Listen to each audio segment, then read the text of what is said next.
संभाजी महाराज की जय भवानी, जय भवानी, जय जय जय जय जय भवानी,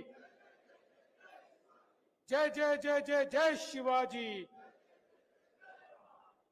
हिंदवी स्वराज्याचे सरसंस्थापक छत्रपती शिवरायांना मानाचा मुजरा करतो। भारतीय राज्यघटनेचे शिल्पकार भारतरत्न डॉक्टर बाबासाहेब आंबेडकर यांना मानवंदना अर्पित करतो।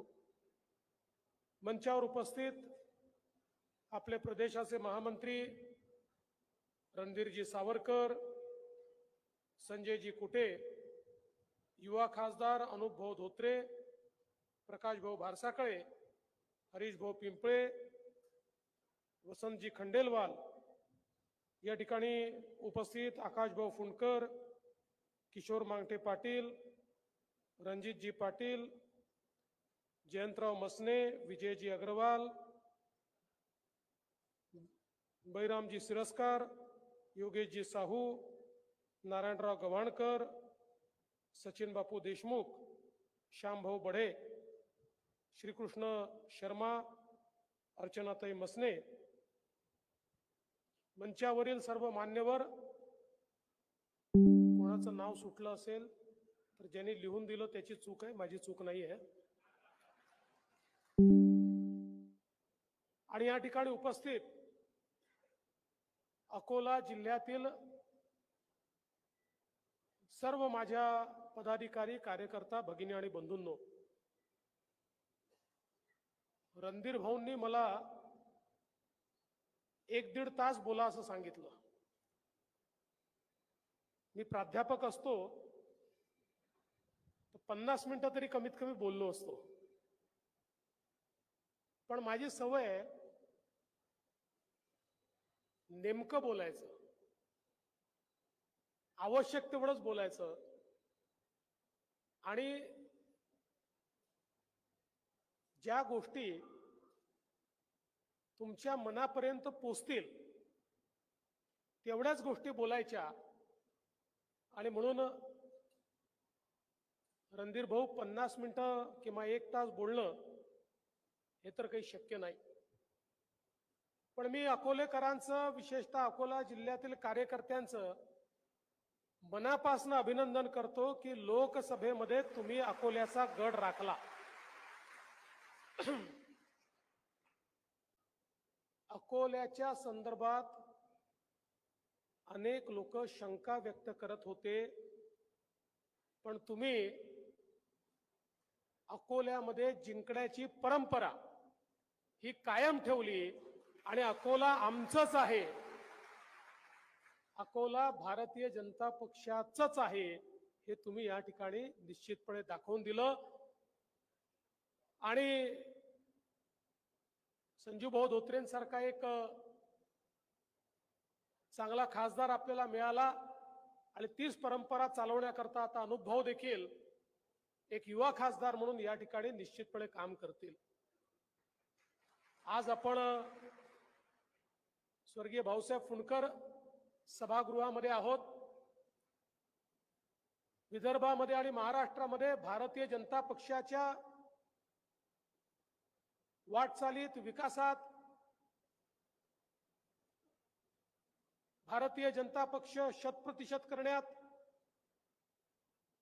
एक अत्यंत मोलाचा वाटा, महत्वाची भूमिका भाऊसाहेबांनी या ठिकाणी पार पाडली आणि म्हणून साहजिकच आपण त्यांची देखील या ठिकाणी आठवण काढतोय आणि स्वर्गीय लालाजींची देखील आपण या ठिकाणी निश्चितपणे आठवण आपल्याला येते, कारण लालाजी एक वेगळं व्यक्तिमत्व होतं।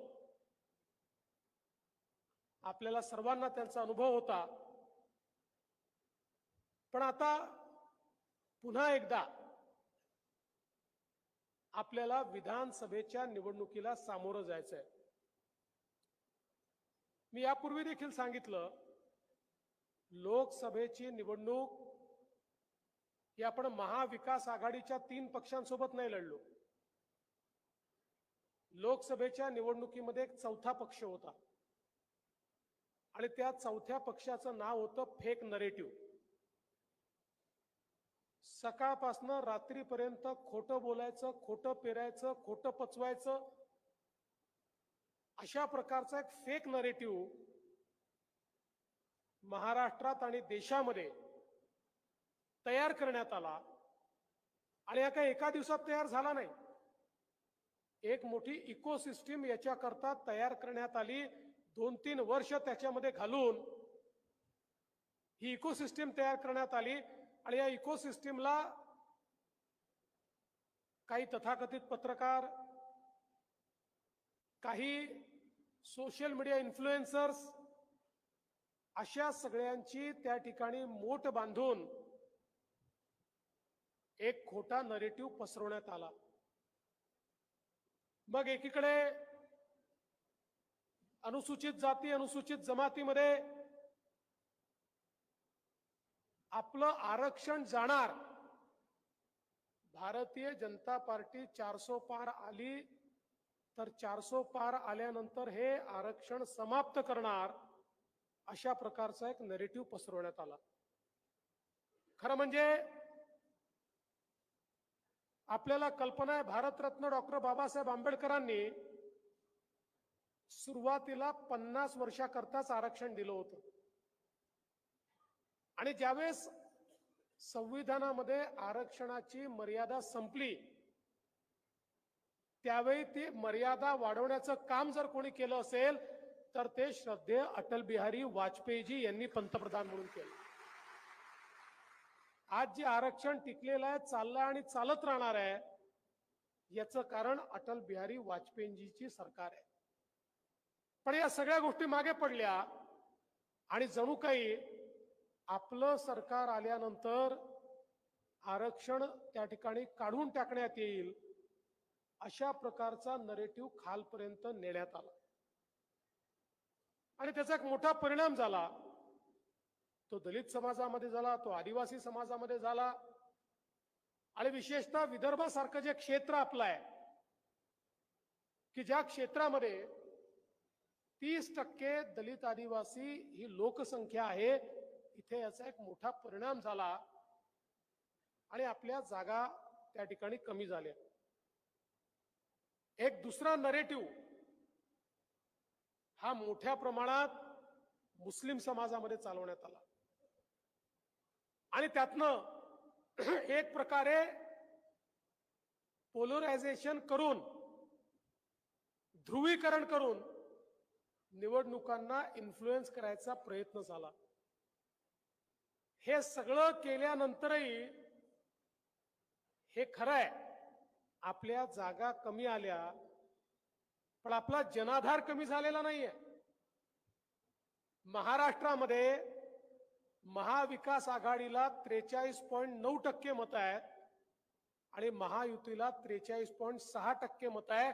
म्हणजे केवळ 0.3% मतं आपल्याला कमी पडले. त्यांना 2,50,00,000 मतं मिळाली, आपल्याला 2,48,00,000 मतं मिळाली. म्हणजे त्यांच्यापेक्षा महाराष्ट्रामध्ये केवळ 2 लाख मतं आपल्याला कमी मिळाली. पण या 2 लाख मतांमुळे त्यांच्या 31 जागा आल्या आणि आपल्या 17 जागा आल्या. 0.3% 12 जागा आपल्या अशा आहेत, 12 जागा भारतीय जनता पक्षाच्या, ज्या 3% कमी मताधिक्याने पडल्या. आणि यातलं क्लासिक उदाहरण द्यायचं असेल तर ते धुळ्याचं आहे. धुळ्यामध्ये 6 विधानसभेच्या मतदारसंघापैकी 5 मतदारसंघामध्ये आपल्याला 1,90,000चा लीड मिळाला आणि एकट्या मालेगाव मतदारसंघामध्ये त्यांना 1,94,000 मताचा लीड मिळाला आणि 4,000 मताने आपण केवळ सीट हारलो. 4,000 मतं, 6,000 मतं, 8,000 मतं, 16,000 मतं, 20,000 मतं, 18,000 मतं, अशा अतिशय नॅरो मार्जिननी आपण ही निवडणूक या ठिकाणी हारलो. फेक नरेटिव्ह मुळे ही परिस्थिती आपल्याला पाहायला मिळाली. पण एक गोष्ट लक्षात ठेवा, जे खोटं असतं त्याचं वय छोटं असतं. हा जो फेक नरेटिव्ह या ठिकाणी तयार केला, आज हे लोकांच्या लक्षात येत आहे. दलित समाजामध्ये, आदिवासी समाजामध्ये लक्षात येत आहे की कुठेतरी आमची दिशाभूल झाली, आम्हाला मूर्ख बनवण्यात आलं, आम्ही त्याच्यामध्ये वाहून गेलो, हे आज त्यांच्या लक्षात येत आहे. आणि म्हणून 0.3% आपण या ठिकाणी जरी हारलो असलो तरी गेल्या 3 महिन्यामध्ये महाराष्ट्राचं वातावरण आपण बदललेलं आहे. एक लाडकी बहीण योजना आपण तयार केली तर 4-5% आपण पुढे चाललो गेलो. आता लाडक्या बहिणींचा प्रचंड त्रास महाविकास आघाडीला होतोय. ते रोज लाडक्या बहिणीवर बोलतायत. पहिले त्यांनी प्रयत्न करून पाहिला, कोर्टामध्ये गेले, हायकोर्टात गेले, ही योजना बंद करा. हायकोर्टाने ऐकलं नाही. हायकोर्टाने त्यांची पिटिशन फेटाळली. मग सांगितलं योजनेमध्ये पैसेच नाहीत, पुढच्या बजेट पर्यंतचे सगळे पैसे आपण ठेवल्यात, याचा दाखलाच आपण दिला, मग यांची थोबाडं बंद पडली. आता हे सांगतात 1500 रुपयांनी काय होतं. अरे बाबा, तुम्ही सोन्याचा चमचा तोंडामध्ये घेऊन जन्माला आले, पण या देशामध्ये, या राज्यामध्ये महिन्याला 1500 रुपयाचं महत्व काय आहे आमच्या गृहिणींना विचारा, त्यांना समज. महिन्याच्या शेवटी जेव्हा मेळ बसवावा लागतो त्यावेळी या 1500 रुपयाचं मोल काय आहे हे त्यांना त्या ठिकाणी समजतं. पण जे लोक हॉटेलमध्ये जाऊन 1500 रुपयाची टिप देतात त्यांना याचं महत्व कधीच समजू शकत नाही. त्यामुळे हे सोन्याचा चमचा तोंडात घेऊन जन्माला आलेले अशाच प्रकारे आमच्या गरीब बहिणींचा त्या ठिकाणी थट्टा करतील, मजाक उडवतील. पण आमच्या बहिणींनाही हे लक्षात आलेलं आहे, हे सावत्र भाऊ आहेत, हे कधीच आपल्याकडे लक्ष देऊ शकत नाही. या सावत्र भावांपासून सावधानच राहावं लागेल. आज 1 कोटीपेक्षा जास्त, जवळजवळ 1.5 कोटीपर्यंतची नोंदणी आपली पोचली आहे. येत्या 17 तारखेला जुलै आणि ऑगस्ट महिन्याचा हप्ता आपण लाडक्या बहिणींच्या खात्यामध्ये टाकणार आहोत. आणि त्याच्यानंतरही ज्यांचे फॉर्म येतील, सप्टेंबरमध्ये ऑगस्ट मधल्या फॉर्मच्या बहिणींना जुलै, ऑगस्ट आणि सप्टेंबरचा हप्ता देणार आहोत. त्यामुळे कुठल्याच बहिणीला वंचित ठेवण्यात येणार नाही. आता अडचणी काही काही येतात. इतक्या वेगानं फॉर्म भरणं सुरू झालं की सर्व्हरच क्रॅश झाला, 3-4 दिवस बंद होतं. आम्ही सांगितलं काळजी करू नका, ऑफलाईन फॉर्म द्या, तेही फॉर्म आम्ही स्वीकारू. माझी भारतीय जनता पक्षाच्या कार्यकर्त्यांना एवढीच विनंती आहे, आपली योजना आहे, म्हणजे हे जे सावत्र भाऊ आहेत हे किती नटवरला आलाय बघा. रोज योजनेच्या विरुद्ध बोलतात आणि स्वतःचं थोबड लावून माझी लाडकी बहीणचं पोस्टर देखील हेच लावतात. यांचा काय संबंध आहे? काही संबंध नाही आहे. त्यामुळे भारतीय जनता पक्षाच्या कार्यकर्त्यांनी या योजनेची ओनरशिप घेतली पाहिजे. आपण या योजनेमध्ये ज्यांचे फॉर्म भरले गेले नाहीत त्यांचे फॉर्म भरले पाहिजे, ज्यांचे भरले गेले आहेत त्यांचा नंबर इश्यू झाला की नाही पाहिला पाहिजे, त्यांच्या अडचणी दूर केल्या पाहिजेत. आणि सगळ्यात महत्त्वाचं, संपर्कात राहिलं पाहिजे. लाडक्या बहिणींना त्यांचे लाडके भाऊ कोण आहे हे आपल्या माध्यमातून पोचलं पाहिजे. मी तुम्हाला सांगतो, ही एकच योजना अशी आहे की जी घोषित झाल्यापासनं महाविकास आघाडीच्या नेत्यांच्या चेहऱ्यावरचं पाणीच पळालंय. त्यांना समजेना आता करावं काय. पण यांचं खोटं बोलण्याची सवय त्या ठिकाणी जात नाही. आज आपण बघा, निर्णय केला की आमच्या शेतकऱ्यांना यापुढे विजेचं बिल द्यावं लागणार नाही, शेतकऱ्यांना मोफत वीज देण्याचा निर्णय आपण केला. आणि हा निर्णय करत असताना आपला निर्णय हा काँग्रेस सारखा नाहीये. काल मला मोठा आनंद वाटला. उद्धवजींनी सांगितलं की काँग्रेस पार्टी कशी आहे. ते म्हणाले काँग्रेसने 2004 साली निर्णय घेतला, सुशील कुमार शिंदेने निर्णय केला, शून्याचं बिल दिलं, मग विलासराव निवडून आले, विलासरावने निर्णय बदलून टाकला. आपण सांगण्याची आवश्यकता नाही. हे कसे लबाड लोक आहेत तेच आपापसात सांगून राहिले आहेत. पण आपण असं नाही केलं. आपण आधी तयारी केली. आपण गेल्या 1.5 वर्षामध्ये आमच्या शेतकऱ्याला दिवसा वीज मिळाली पाहिजे, ती स्वस्त मिळाली पाहिजे, सरकारलाही परवडलं पाहिजे म्हणून 16,000 मेगावॅट वीज आपल्या शेतकऱ्यांना आपला शेतकरी वापरतो. यापैकी 12,000 मेगावॅट वीज ही सोलर पासून निर्मितीचं काम सुरू करून टाकलं. 18 महिन्यामध्ये काम पूर्ण होईल आणि आमच्या शेतकऱ्याला 365 दिवस दिवसाची वीज ही आम्ही त्या ठिकाणी देणार आहोत. आणि एक गोष्ट अजून लक्षात घेतली पाहिजे. आज आपण जी वीज विकत घेतो ती 8-8.5 रुपयाला पडते आणि शेतकऱ्याला आपण ती ₹1.15 आणि ₹1.25 देतो. आता ही जी सोलरची वीज आहे, ही सोलरची वीज केवळ ₹3.08 सरकारला पडणार आहे. सरकारचेही ₹5 याच्यामध्ये वाचणार आहेत. त्यामुळे जी सबसिडी आम्हाला द्यावी लागते ती सबसिडी आता आम्ही शेतकऱ्याचं बिल माफ करण्याकरता देतोय.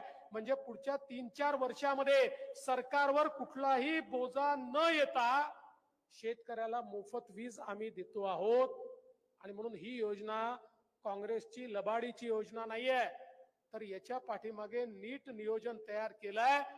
पुढचे 5 वर्ष शेतकऱ्यांना विजेचं बिल येणार नाही हे तुम्हाला स्पष्टपणे सांगतो.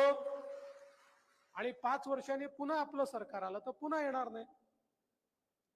आणि म्हणून या ज्या योजना आपण तयार केल्या आहेत, आपल्याला कल्पना आहे की ज्यावेळी लोकसभेचं इलेक्शन होतं त्याच्या आधी आपल्या लक्षात आलं की आंतरराष्ट्रीय बाजारपेठेमध्ये कापूस आणि सोयाबीनचे भाव पडले आहेत.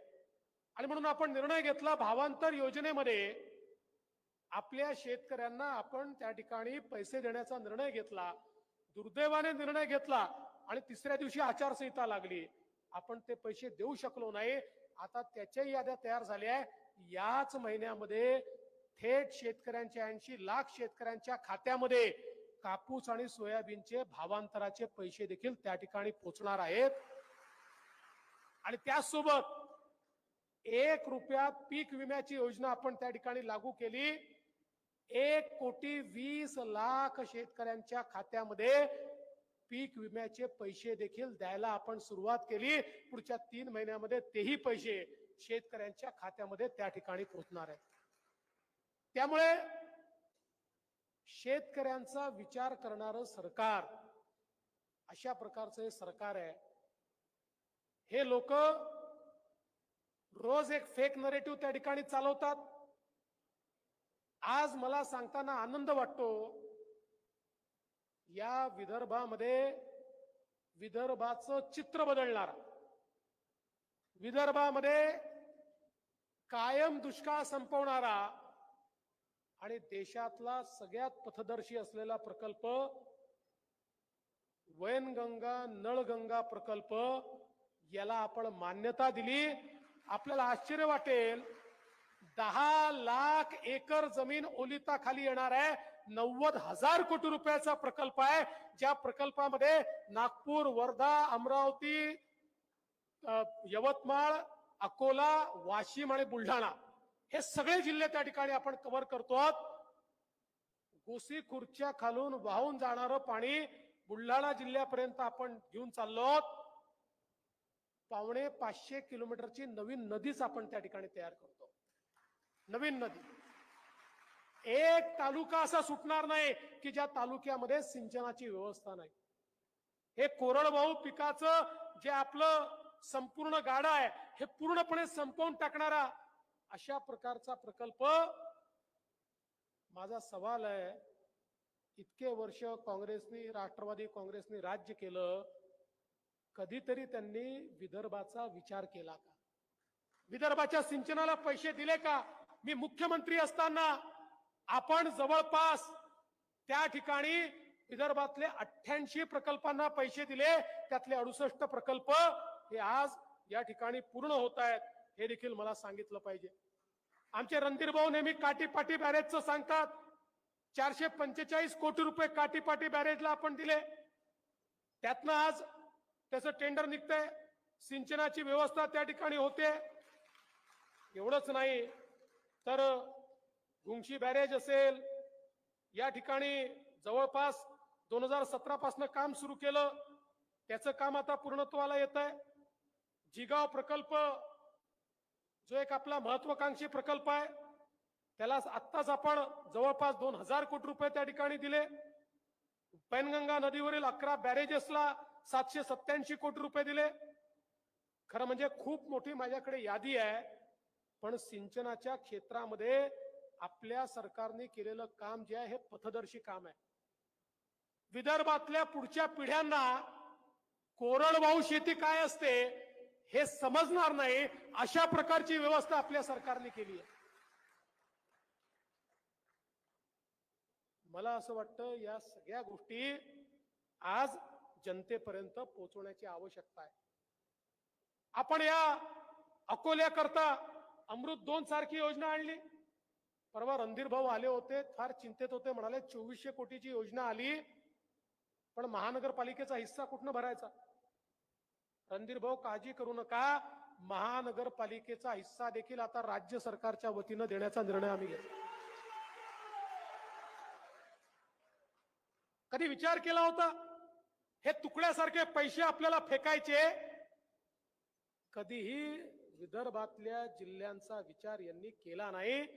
केवळ मतांची खदान, दगड ठेवला तरी निवडून येतो, अशा आविर्भावात हे नेहमी या ठिकाणी खऱ्या अर्थानं वावरले.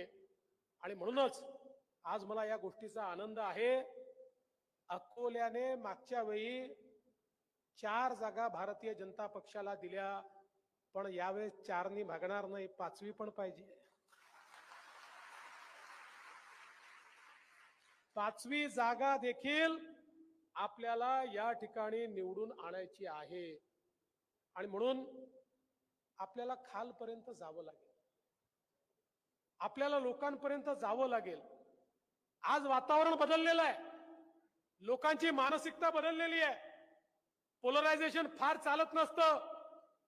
आपल्याला लक्षात असेल अशाच प्रकारचा एक फेक नरेटिव्ह संविधान बदलणार म्हणून 1998 साली देखील चालवला होता आणि विदर्भातल्या 11 जागा आपण हारलो होतो. पण लगेच 1 वर्षाने निवडणुका झाल्या आणि चित्र बदललं, पूर्ण उलट झालं.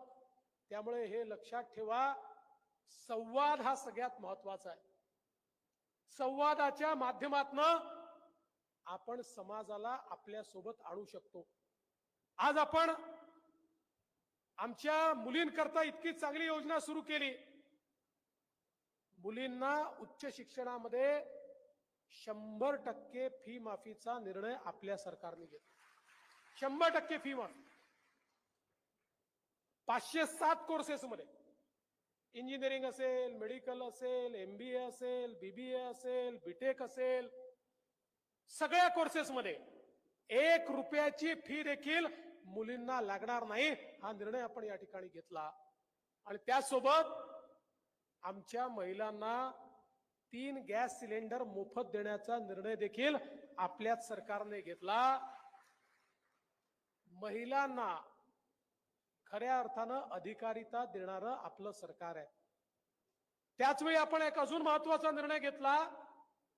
आपली मुलं 10वी पास, ITI, 12वी पास, इथपासनं तर इंजिनियर, अशा सगळ्या मुलांना त्या ठिकाणी रोजगार मिळाला पाहिजे म्हणून आपण अप्रेंटिसची योजना आणली आणि सांगितलं ज्या आस्थापना आमच्या मुलांना त्या ठिकाणी नोकऱ्या देतील 10,000 रुपयापर्यंत त्यांचा पगार राज्य सरकार त्या ठिकाणी देईल. 10 लाख तरुणांना अशा प्रकरणातनं आपण नोकरी देतोय. एकदा त्या ठिकाणी ते लागले की एकतर तिथेच परमनंट होतील, नाही परमनंट झाले तर त्यांना एक्सपिरियन्स मिळेल, त्यामुळे दुसरीकडे नोकरी करू शकतील किंवा स्वतःचा व्यवसाय देखील करू शकतील. अशा प्रकारची योजना आपण आणली की ज्यातनं आमचा जो नुकताच शिकून बाहेर पडणारा तरुण आहे याला लक्षात येत नाही आणि प्रचंड या योजनेला प्रतिसाद मिळतोय. मोठ्या प्रमाणात उद्योग समोर येत आहेत आणि या योजनेचा लाभ घेत आहेत. आपल्या तरुणांना त्या ठिकाणी नोकऱ्या या मिळत आहेत. मला सांगताना आनंद वाटतो, सरकारी भरती आपण सुरू केली, 2.5 वर्षामध्ये 1 लाख लोकांना सरकारी नोकरी देण्याचं काम हे आपल्या सरकारने या ठिकाणी केलं. हा रेकॉर्ड आहे. 2.5 वर्षामध्ये 25,000 नोकऱ्या देखील आपण देऊ शकत नव्हतो, अशी आपली भरतीची पद्धती होती. 1 लाख नोकऱ्या आपण 2.5 वर्षामध्ये या ठिकाणी दिलेल्या आहेत. त्यामुळे समाजातल्या सर्व वर्गाला लाभ होईल अशा प्रकारचं आपलं सरकार चाललंय. पण हे सगळं होत असताना येत्या निवडणुकीमध्ये हे लोक पुन्हा नव्याने नरेटिव्ह तयार करतील. आता काल परवा सुप्रीम कोर्टाने एक निर्णय दिला. त्या निर्णयामध्ये SC ST ला नॉन क्रिमिलेअर लागू करायचं की नाही अशी चर्चा त्यांनी केली. लगेच त्याच्यावर नरेटिव्ह तयार होणं सुरू झालं. पण मी प्रधानमंत्री मोदीजींचे मनापासून आभार मानतो. त्यांनी कॅबिनेटमध्ये जाऊन निर्णय केला SC ST ला त्या ठिकाणी नॉन क्रिमिलेअर लागू होणार नाही. आज एक लक्षात घ्या, सोशल मीडियाची ताकद फार वाढली आहे. हा जो मेनस्ट्रीम मीडिया आहे ना, याच्यापेक्षा सोशल मीडिया मोठा झालाय. कारण आपल्यापैकी सगळे लोक मोबाईलवरच पाहतात आणि मग व्हॉट्सअप युनिव्हर्सिटी चालू झाली आहे. त्या व्हॉट्सअप युनिव्हर्सिटीचे काही ग्रॅज्युएट आहे ज्यांना रोज एक खोटा व्हॉट्सअप तयार करून पाठवायची सवय आहे. आता हे इतके खोटारडे लोक आहेत. काल रॉयटर नावाच्या विदेशी एका संस्थेने महाराष्ट्रातनं महिंद्राचे उद्योग गुजरातला जाणार सांगितलं. लगेच इकोसिस्टीम सुरू झाली. मग उद्धव ठाकरे बोलले, मग नाना पटोले बोलले, मग यांचे सगळे बोलले. सुदैवाने संध्याकाळी महिंद्रानीच त्या ठिकाणी सांगितलं, आम्ही कुठे जाणारच नाही आहोत. उलट आम्ही निर्णय केलाय पुण्यामध्ये 10,000 कोटीची गुंतवणूक, नाशिकमध्ये 2,400 कोटीची गुंतवणूक आणि विदर्भामध्ये 1,200 कोटी रुपयाची गुंतवणूक आम्ही आता करतो आहोत. आम्ही जी गुंतवणूक करतो आहोत ती महाराष्ट्रातच करतो आहोत. पण आपल्याला माहिती असतं ना, ते काही लहान पोरं असतात, दगड मारून पळतात, पुन्हा येतात, पुन्हा दगड मारून पळतात, पुन्हा येतात, पुन्हा दगड मारून पळतात. अशी परिस्थिती महाविकास आघाडीची आहे. रोज एक खोटं टाकून द्यायचं, संध्याकाळपर्यंत आपण उत्तर देत राहायचे, दुसऱ्या दिवशी दुसरं खोटं. यांना कोणी पलटून विचारत नाही. माझं तर म्हणणं आहे की या ठिकाणी अशा प्रकारचा नरेटिव्ह देऊन महाराष्ट्राची बदनामी केल्याबद्दल महाराष्ट्राची माफी यांनी मागितली पाहिजे. रोज बदनाम करतात, रोज इथल्या इन्व्हेस्टरला डिस्टर्ब करतात. पण यांनी किती डिस्टर्ब केलं. महाविकास आघाडीच्या काळामध्ये गुंतवणुकीमध्ये जो महाराष्ट्र 3ऱ्या-4थ्या क्रमांकावर गेला होता, पुन्हा एकदा त्याला 1ल्या क्रमांकावर आणण्याचं काम हे आम्ही या ठिकाणी केलं. आणि मोठ्या प्रमाणात गुंतवणूक केवळ पुण्यामध्ये नाही तर मराठवाड्यात आणि विदर्भात देखील आणण्याचं काम आम्ही करून दाखवलं. आज हजारो कोटी रुपयाची गुंतवणूक अगदी गडचिरोली पर्यंत देखील त्या ठिकाणी येते आहे. हे आपल्या सरकारने केलंय. पण माझी तुम्हाला विनंती आहे, आज सोशल मीडिया आपल्याला असं वाटतं की याचा काय फायदा आहे, पण गावोगावी जे पोरं आहेत ते तर सोशल मीडियावर आहेतच, पण आता जाणते लोक देखील आहेत.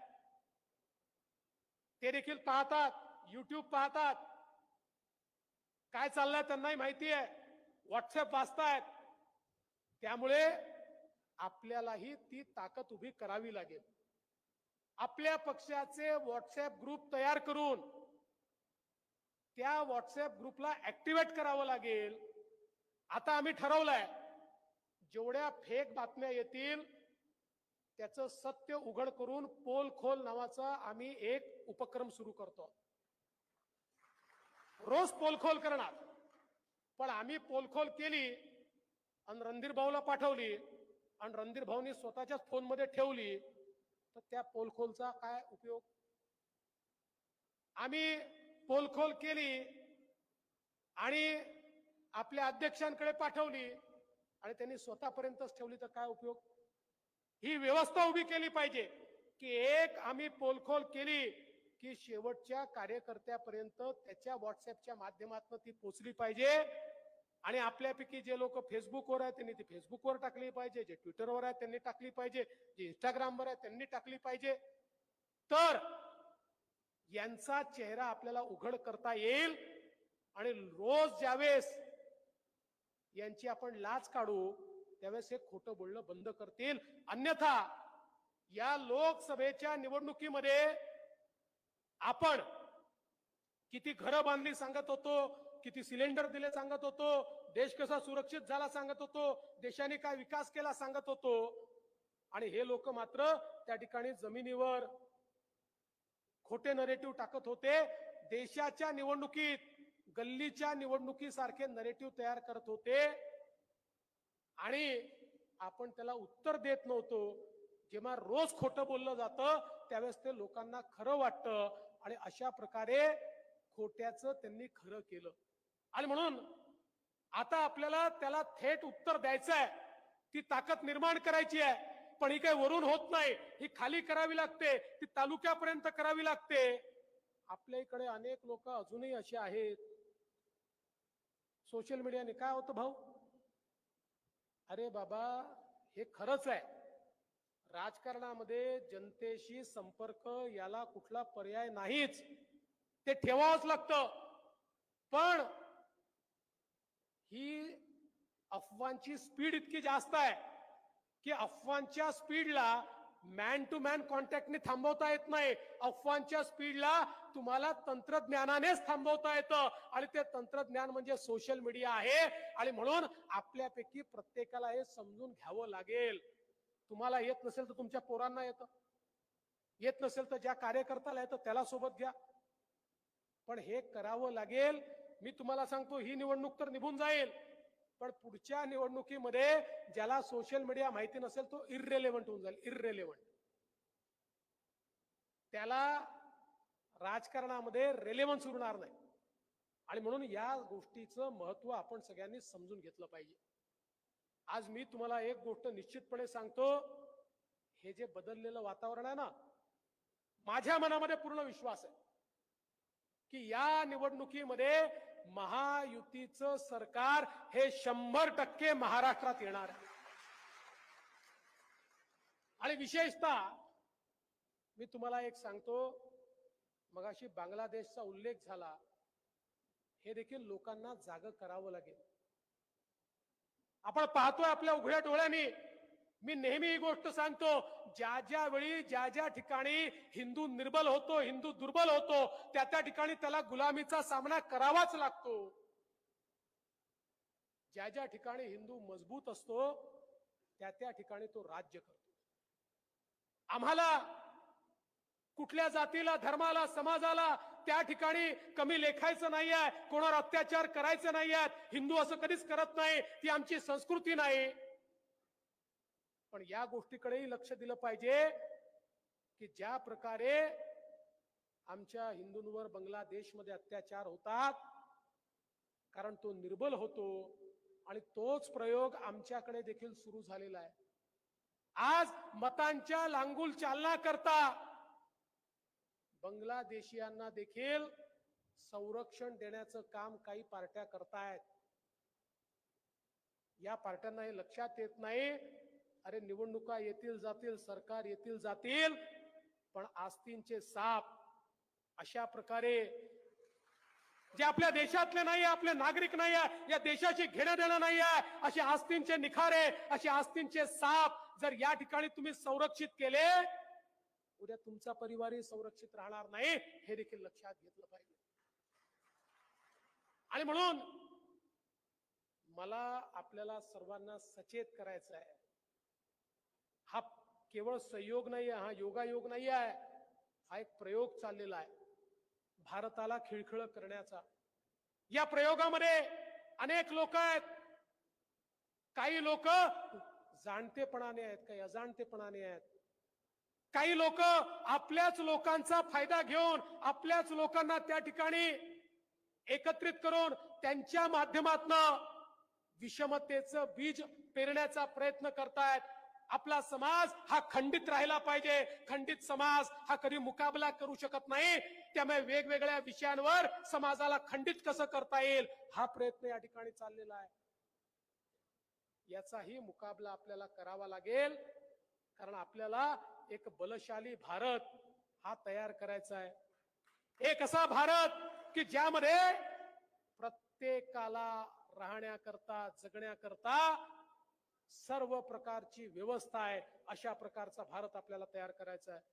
आणि म्हणून माझी तुम्हाला विनंती आहे, आपण सगळ्यांना जागं व्हावं लागेल, सचेत व्हावं लागेल आणि ताकदीनं मैदानात उतरावं लागेल. मी नेहमी सांगतो, जेव्हा आपण लढाईला उतरतो ना, तर जिंकण्याची उर्मी मनामध्ये असली पाहिजे. छत्रपती शिवरायांचे मावळे संख्येनं 5000 असायचे, पण तरी देखील ते खानाच्या फौजा त्या ठिकाणी फडशा पाडायचे, कारण त्यांना हे माहिती होतं आम्ही देव देश आणि धर्माकरता लढतोय, आम्ही संस्कृती करता लढतोय, आम्ही रयते करता लढतोय. हा विश्वास त्यांच्या मनामध्ये असायचा, म्हणून त्या ठिकाणी ते अशी लढाई करू शकायचे. तोच विश्वास तुमच्याही मनामध्ये पाहिजे. नाहीतर काही कार्यकर्ते असतात, नागपुरी भाषेमध्ये त्यांना मी बोहारा म्हणतो, सकाळपासून संध्याकाळपर्यंत बोहारीच फैलवतात. जो भेटला त्याला अबे तुले का भेटलं, अन तुले का भेटन, अन का होणार आहे, आणि हे असंच चालणार आहे. हे जे आहे ना, हे जे बोहारी फैलवण्याचे काम आहे हे बंद करा. आणि जे असे लोक आहेत त्यांना घरी बसवा. त्यांना सांगा तुम्ही 2 महिने घरी बसले तर आम्ही सरकार आणतो, पुन्हा येऊन बोहारी फैलवा. जो उत्साहात असतो, ज्याची गाडी फुल स्पीड मध्ये असते, त्याच्या गाडीत ते पेट्रोलमध्ये साखर टाकते, त्याच्या सायकलमध्ये स्पोक टाकते, त्याची गाडी थंड करून टाकते. अशा प्रकारचे जे कार्यकर्ते आहेत त्यांना घरी बसवा.